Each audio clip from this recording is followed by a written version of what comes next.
Hello friends, my name is SN and you are watching SN की पाठशाला। So guys, आज की जो वीडियो है वो बहुत ही इंटरेस्टिंग होने वाली है, क्योंकि आज हम विलियम शेक्सपियर का एक सोनेट है जिसका नाम है सोनेट 18।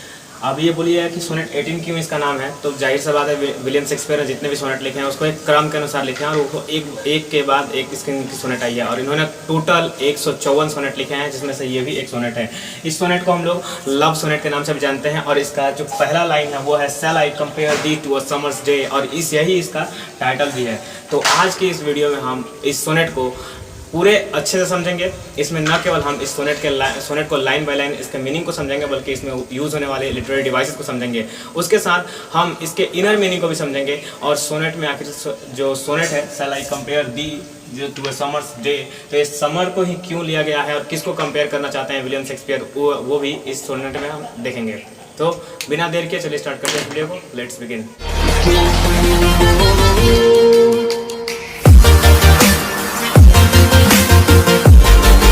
सो फ्रेंड्स, स्टार्ट करते हैं सोनेट 18 को, जिसका नाम है shall I compare thee to a summer's day. यह विलियम शेक्सपियर के द्वारा लिखा गया था। इसके बारे में थोड़ा सा हम लोग जानते हैं, यह है क्या। This is the 18th poem in William Shakespeare series of sonnet published in 1609। समझे? तो सोनेट 18 नाम क्यों पड़ा, आप यहाँ से क्लियर कर लीजिए कि 154 नंबर जो सोनेट है वो विलियम शेक्सपियर का ये इसी तरह से क्रम वाइज पब्लिश हुआ है, तो उसी में आपको ये 18th नंबर सोनेट मिलता है। This is probably dedicated to Mr. W.H., whose identity is still debated among scholars. यह जो है किसको डेडिकेट किया गया है? देखिए, सच बोलूँ मैं तो मैं एक ग्रेजुएशन का स्टूडेंट हूँ और मेरा ग्रेजुएशन अब खत्म ही होने वाला है जस्ट। और इसमें अब देखा जाए तो आपको क्या देखने को मिलता है कि जो W.H. है वो एक्चुअल में क्लियर ही नहीं है। ये जो सोनेट है एक्चुअली ये एक लव सोनेट भी इसको कह सकते हैं, जिसमें ऐसा लगता है कि विलियम शेक्सपियर ने अपने बिलवेड की तुलना की है समर के दिन से, लेकिन ये क्लियर ही नहीं है, क्योंकि इसमें वो हो सकता है कि ये लड़के के लिए भी हो, कोई उनके फ्रेंड हो उनके लिए। सो आगे हम लोग देखिए कंटिन्यू करते हैं। ये W.H. जो नाम है इसको आप अगर याद रखना चाहते हैं तो इनके दो फ्रेंड थे। अगर इसको सही से लिया जाए और सीधे रूप में ऐसे W और H को लिया जाए तो इसमें विलियम हर्बर्ट थे, उनका नाम आएगा। तो अभी तक ये क्लियर नहीं है, फिलहाल मैंने आपको बता दिया, आप भी इसको याद रख सकते हैं। उनके लिए ये लिखी गई है आज भी, लेकिन स्कॉलर्स में क्या है, जितने विद्वान लोग हैं उसमें मतभेद है कि क्या सच में ये उनके लिए लिखी गई है या नहीं, या ये किसी फीमेल के लिए लिखी गई है। दूसरा लाइन है, अब आगे समझते हैं थोड़ा बैकग्राउंड इन्फॉर्मेशन को। This is written in 3 quatrains and a couplet form. अब देखिए, ये ट्रेडिशनल चूंकि ये ट्रेडिशनल शेक्सपियरियन सोनेट है तो इसमें 3 क्वार्टरन होंगे। 3 क्वार्टरन में 4 लाइन होंगी। क्वार्टरन का मतलब होता है 4 लाइनों का, तो 3 चौके 12 लाइन हमारे पास मिल जाएंगे और उसमें के बाद 2 कपलेट। कपलेट का मतलब होता है कपल से आया है, जिसमें होता है 2, तो 12 2 14 लाइन हमारे पूरे हो गए। Shakespeare has written 154 sonnets. याद रखिएगा कि शेक्सपियर ने कुल कितने, मैंने पहले ही बताया कि 154 सोनेट लिखे थे, जिसमें से 126 सोनेट जो उनके पहले के थे वो एड्रेस थे किसी बिलव्ड फ्रेंड के लिए, ऐसा माना जाता है। और फिर है जिसको यंग नोबलमैन के नाम से भी जाना गया है, और लास्ट के जो 28 सोनेट उनके बच जाते हैं 28, वो एड्रेस किया गया है डार्क लेडी के नाम से। और ये डार्क लेडी कौन है, इनको सपोज किया जाता है कि वे उनकी बिलव्ड थी। आगे हम लोग देखते हैं इसके राइम स्कीम को। चूँकि एक शेक्सपियरियन सोनेट है तो इसमें राइम स्कीम भी होगी। और अगर आपको देखिए, अगर आपको समझना है कि सोनेट क्या होता है तो आप मेरी इसकी पहले की वीडियो जिसका नाम है अस्लीप इन द वैली, उसका पार्ट फर्स्ट देख सकते हैं। उसमें मैंने अच्छे से एक्सप्लेन किया है कि सोनेट क्या होती है। तो इसमें भी देखते हैं इसमें क्या है। तो ये क्या है, राइम स्कीम जो है इसकी, उसको समझ लेते हैं। दो it is a traditional Shakespearean sonnet that is 14 lines, they are divided into 3 quatrains and a couplet. It rhyme scheme is, अब देखिए इसका जैसे क्वार्टरन जो है उसके अनुसार से मैंने इसका राइम स्कीम लिखा है। तो फर्स्ट स्टेंजा होगा क्वार्टरन में, फर्स्ट क्वार्टरन में मैंने पहला जो 4 होगा उसको हम लोग समझते हैं। तो उसमें ए बी राइम आएगा, मतलब कि पहली लाइन जो होगी वो तीसरी लाइन से और दूसरी चौथी लाइन से मेल करेगी, यानी कि राइम करेगी। उसके बाद है दूसरे क्वार्टरन को समझते हैं, आगे की 4 लाइनों को।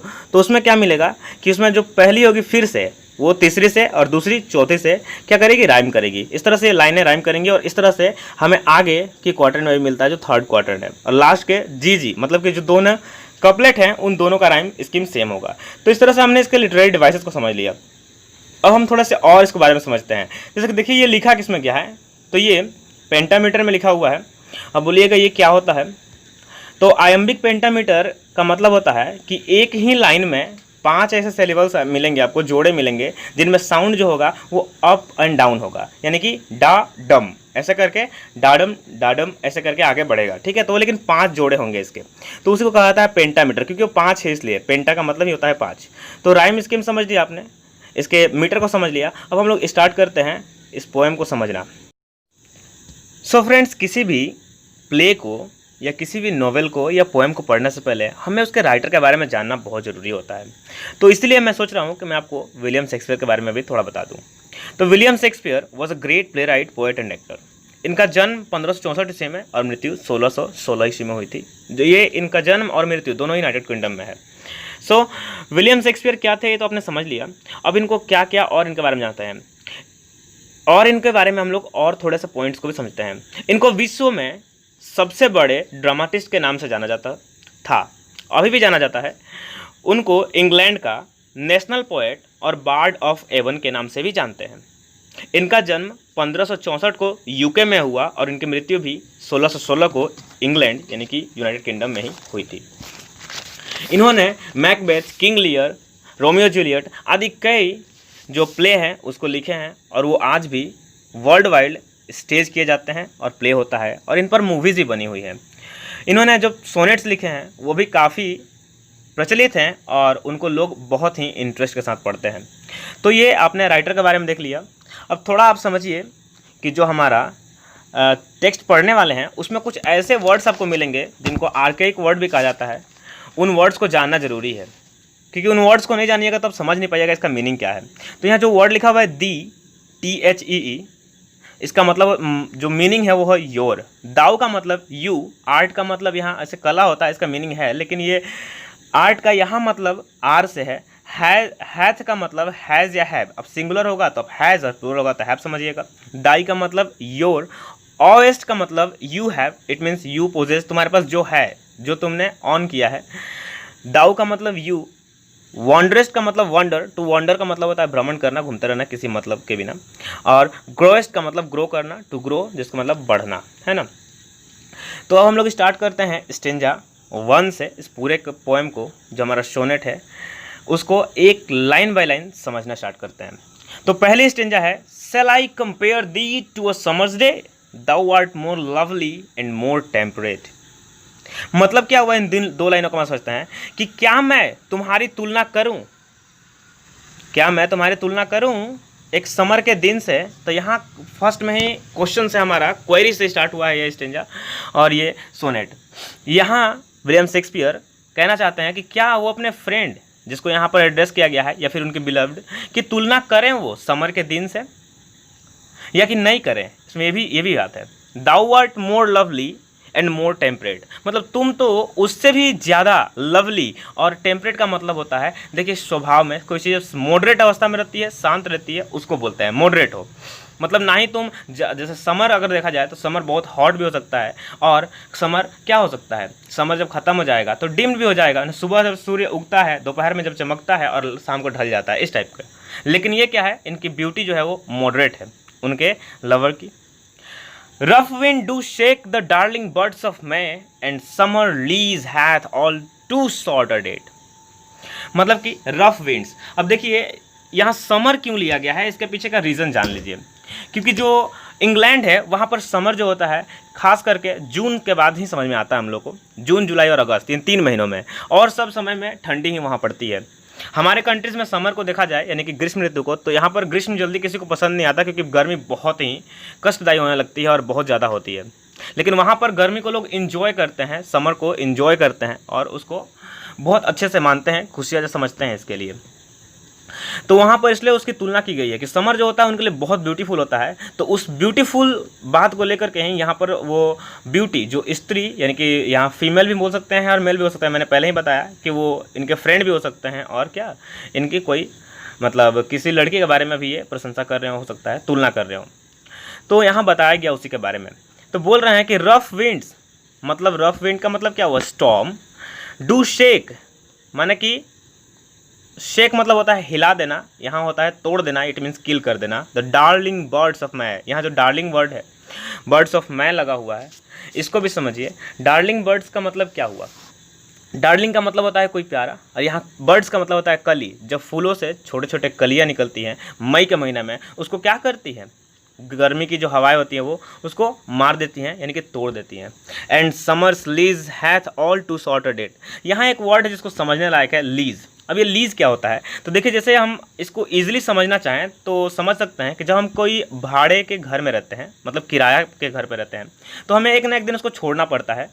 तो उसी तरह से समर भी है, उसको बताते हैं राइटर जो यहाँ हमारे विलियम शेक्सपियर हैं कि वो भी कुछ समय के लिए है। जैसे मैंने पहले ही बताया कि वो जून जुलाई अगस्त है, 3 महीनों में ही समर वहाँ दिखने को मिलता है, और सब समय क्या है कि ठंडी ही ऋतु रहती है।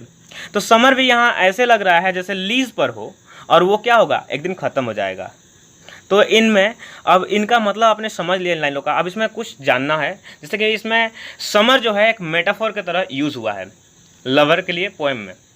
फिर उसके बाद है डार्लिंग बर्ड्स ऑफ मई, जो वर्ड है मई महीना जो जिसको बोलते हैं हम लोग। तो ये डार्लिंग बर्ड्स क्या कर रहा है, सिंबलाइज कर रहा है ब्यूटी। यहाँ ब्यूटी के लिए डार्लिंग बर्ड्स का यूज़ हुआ है।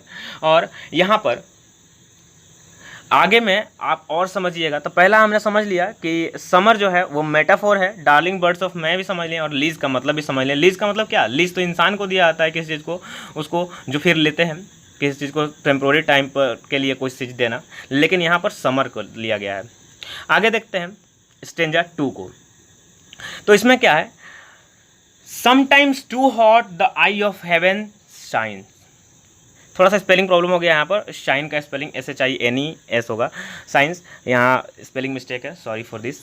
And often is his gold complexion dimmed, मतलब कि समटाइम्स कभी कभी, too hot the eye of heaven. देखिए यहाँ पर जो द आई ऑफ हेवन है वो क्या है, ये सूर्य के लिए यूज़ हुआ है। इट मीन्स ये भी एक मेटाफोर है, ठीक है। तो यहाँ पर द आई ऑफ हेवन को मैं अंडरलाइन करके आपको बता देता हूँ कि ये एक मेटाफोर यूज़ हुआ है सन के लिए। समझिए इस सन के लिए है, शाइन्स माने चमकता है। And often is his gold complexion, और गोल्ड का मतलब क्या होता है, सुनहला। कम्प्लेक्शन मतलब होता है रंग दिखाई पड़ना, किस रूप में दिखाई पड़ता है, कभी कभी डिम्ड हो जाता है। डिम का मतलब क्या होता है, तो समझिए डिम जो वर्ड है इसका मतलब होता है कम पड़ जाना, फीका पड़ जाना। कब होता है ऐसा, तो मान लीजिए सुबह के समय हम देखते हैं कि सूर्य जैसे उगता है तो चमकना स्टार्ट होता है, और शाम के समय फिर क्या होता है, वो डिम हो जाता है और लुप्त हो जाता है। कभी कभी क्या होता है कि जब बादल आते हैं तो उसमें ढक जाता है, तभी वो डिम हो जाता है। तो इस तरह से इन दोनों लाइनों का मतलब ये हुआ। इसमें एक वर्ड है फिर से यहाँ पर समर को पर्सोनिफाइड किया गया है लीज के साथ, तो मैंने पहले ही बता दिया आपको। और the eye of heaven shine जो है, द आई ऑफ हेवन वो सन के लिए आया है, और डिम का मतलब होता है कम होना। आगे के देखते हैं, and every fair from fair sometimes decline, मतलब कि हर एक सुंदर चीज़, फेयर फ्रॉम फेयर का मतलब हुआ हर एक फेयर चीज़ अपने सुंदरता से कभी ना कभी क्या होती है, डिक्लाइंस मतलब उनका पतन हो जाता है, वो खत्म हो जाती है। बाई चांस और नेचर चेंजिंग कोर्स अनट्रिम्ड, मतलब क्या हुआ कि बाई चांस हो सकता है कि वो खुद से अपने आप हो जाए, या फिर नेचर, आप जानते हैं कि नेचर जो है वो बदलती रहती है, तो नेचर क्या करेगी, वो या तो खुद बदल जाएगा कोई चीज़, या फिर नेचर उसको बदल देगी। अब देखिए यहाँ समर की तुलना की गई है, तो समर क्या है कि 3 महीनों के लिए ही आना है, और उसको नेचर फिर क्या करेगी, वो अपने आप को क्या करेगी, बदलती रहेगी। तो उस तरह से देखा जाए तो फिर 3 महीने बाद जो 3 महीना जो बीत जाएगा, तो उसमें फिर शरद ऋतु, जिसको हम लोग विंटर सीजन, वहाँ पर आ जाएगा। तो जो ये ऋतु है ख़त्म हो जाएगा। तो इस तरह समझते हैं हम लोग कि ये समझ में आ गया। अनट्रिम्ड का मतलब भी आप अगर जानना चाहते हैं अलग से, तो अनट्रिम्ड जो वर्ड है इसका मतलब क्या होता है, तो अनट्रिम्ड का मतलब होता है घटाना या कम करना, है ना, the state of being in disorder. आगे देखते हैं और आगे के लाइनों को समझ लेते हैं अच्छे से। स्टेंजा 3 में आते हैं, but thy eternal summer shall not fade nor lose possession of that fair thou owest, मतलब कि दाई, बट दाई मैंने पहले ही बताया कि जो वर्ड्स बोला हूँ अगर उसको आप अच्छे से लर्न करते हैं समझ में आके, लेकिन तुम्हारा एटर्नल मतलब होता है जो कभी खत्म ना हो, है ना, चिरंतन भी जिसको हम लोग बोलते हैं। But thy eternal summer shall not fade, लेकिन तुम्हारा जो सुंदरता है वो कभी खत्म नहीं होगा। नॉर लूज पोजेशन, पोजेशन का मतलब होता है अधिकार, किसी चीज़ पर किसी चीज़ का पोजीशन का मतलब होता है अधिकार, लेकिन तुम्हारा अपने सुंदरता का पर जो पोजीशन है, अधिकार है, वो कभी क्या, नॉर लूज, कभी खत्म नहीं होगा। ऑफ दैट फेयर लिखा हुआ है ना, ऑफ दैट फेयर अपने सुंदरता दाउ अवेस्ट, जिसको तुमने क्या किया है, ऑन किया है या कमाया है। Nor shall death brag thou wanderest in his shade, न ही मृत्यु जो है, ब्रेक का मतलब होता है बकवास करना देखा जाए तो, लेकिन और भी बहुत कुछ है। तो ब्रेक मतलब यहाँ बकवास ही केवल न मीनिंग में लीजिएगा, ब्रेक का मतलब होता है बूस्ट करना, यानी कि डिंग मारना भी होता है, ठीक है। तो यहाँ बोल रहा है कि जो डेथ है वो डिंग मारता है, वो किसी को भी नहीं छोड़ेगा, वो एक ना एक दिन सबका जन्म क्या होता है, मरने के लिए ही है, वो एक दिन डेथ उनको लेकर ही चला जाएगा, मतलब कि वो ख़त्म हो जाएंगे। लेकिन वो भी क्या बोलते हैं, वो भी इसको नहीं ले सकता, किसको, उनके बिलवेड की सुंदरता को, जिसको उन्होंने ऑन किया है। When in eternal lines to time the thou growest, मतलब कि इन इटर्नल लाइन्स में, when in eternal lines to time thou growest, मतलब टाइम के साथ ये इटर्नल लाइन भी क्या होंगी और ग्रो करती जाएंगी। ग्रोएस्ट का मतलब होता है टू ग्रो, माने बढ़ती जाएंगी, ना कि वो ख़त्म नहीं होगा। अब हम लोग कपलेट को देखते हैं, जो लास्ट की 2 लाइन है, 2 लाइन्स हैं उसको। So long as man can breathe or eyes can see, so long lives this and this gives life to thee। इसका मतलब हुआ कि जितना लंबा, जब तक, इसका मीनिंग ये भी होता है जब तक क्या होगा कि मानव जो है सांस लेते रहेंगे, ब्रीथ का मतलब होता है सांस लेना, और उनकी आंखें दिखती रहेंगी, यानी कि जब तक इंसान जीवित रहेंगे और पढ़ते रहेंगे क्या इस पोएम को, तब तक सो लॉन्ग लिव्स दिस, तब तक ये सोनेट जिंदा रहेगा, और इस सोनेट के साथ ही मेरे प्रिय की सुंदरता भी क्या होगी, जीवित रहेगी, और तुम भी इसके साथ मेरे प्रिय जीवित रहोगे, तुम्हारी सुंदरता कभी खत्म नहीं होगी। उसको इसी रूप में उस समय भी पढ़ा जाएगा जब तक ये पृथ्वी रहेगी और इस पर लोग रहेंगे। And this gives life to thee, और यही जो मैन का ब्रीथ है और आई है, उनका पढ़ना है, ये तुम्हारे इस वर्ड्स को, मतलब कि तुमको जीवन देता रहेगा और तुम बढ़ते रहोगे, कभी ख़त्म नहीं होगे। तो हम अब थोड़ा थोड़ा करके इसको समराइज़ कर लेते हैं इंग्लिश में, क्योंकि मैंने बोला था कि इसको हिंदी और इंग्लिश दोनों में कराऊंगा। तो स्टेंजा 1 में हमें क्या मिलता है, in the first stanza the poet wonders and put a question that whether he should compare his friend to a summer's day और नॉट। क्वेश्चन करते हैं कि क्या वो कंपेयर करें या नहीं करें, फर्स्ट स्टेंजा में। सेकंड स्टेंजा में क्या होता है, in second stanza that starts from 5th line, जो 5वीं लाइन से स्टार्ट होती है। The poet says sometimes the sun seems too hot and the other times that is in evening dimmed and sometimes at the time of cloudy weather. इसका मतलब क्या हुआ friends, कि इसका मतलब समझिए, that means the summer has to go away because of the natures rule. इसका मतलब समर को भी नहीं रह सकता, उसको नेचर्स के नियम के अनुसार क्या होगा, जाना पड़ेगा। फिर स्टेंजा 3 को समझते हैं, उसमें क्या दिया हुआ है। In stanza 3 we find that the poet brings into light the shortcomings. Shortcomings का मतलब होता है फॉल्ट, तो लाइट में लाते हैं क्या, फॉल्ट्स को, यानी कि जो गलतियां हैं समर्स के दिनों में जो हम लोग को मिलती हैं, क्या क्या है उसमें, कि समर जो है of summers season and points out how beloved is more beautiful then summer, और दिखाते हैं कि समर में क्या क्या प्रॉब्लम्स हैं। मतलब समर भी जो है वो एटर्नल नहीं है, वो हमेशा नहीं रहेगा, लेकिन उनके जो लवर हैं उनकी ब्यूटी कभी ख़त्म नहीं होगी, उनके बिलव्ड की ब्यूटी कभी ख़त्म नहीं होगी। तो इस तरह से आपने देखा इन चीज़ों को। अब कपलेट के बारे में थोड़ा बात करते हैं। इन स्टेंजा 4 जिसको हम लोग कहते हैं दैट इज कपलेट, ये तो 2 लाइन में क्या कहते हैं। तो देखिए पहले जितने लाइनों में उन्होंने क्वेश्चन शुरू में स्टार्ट किया था उसी को पॉइंट्स आउट किया, उसी के बारे में बहुत कुछ बताया, लेकिन इसमें होगा समड अप करके इसको बता देंगे इसके मीनिंग को। In stanza 4 the poet says that as long as human are on this earth and will read this poem, his beloved's beauty will live through the lines of the poem. मतलब कि जब तक मनुष्य इस पर रहेंगे और क्या करेंगे कि वो जिंदा रहेंगे और पढ़ते रहेंगे इसको, तब तक उनके प्रिय की सुंदरता भी ऐसे ही बनी रहेगी और जिंदा रहेगी। Here the poet is talking about the inner beauty, not the outer that is eternal।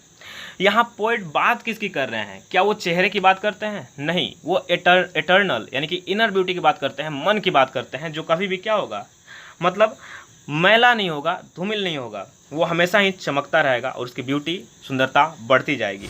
तो फ्रेंड्स आप सबको ये वीडियो कैसी लगी, इसको आप कमेंट सेक्शन में लिखिए और मुझे बताइए। और आप इस तरह के और भी अच्छे अच्छे वीडियो चाहते हैं तो मेरे चैनल को सब्सक्राइब कर लीजिएगा। तब मिलेंगे एक नए वीडियो में एक नए तरीके से। तब टिल देन टेक केयर, अपना ख्याल रखें और सुरक्षित रहें।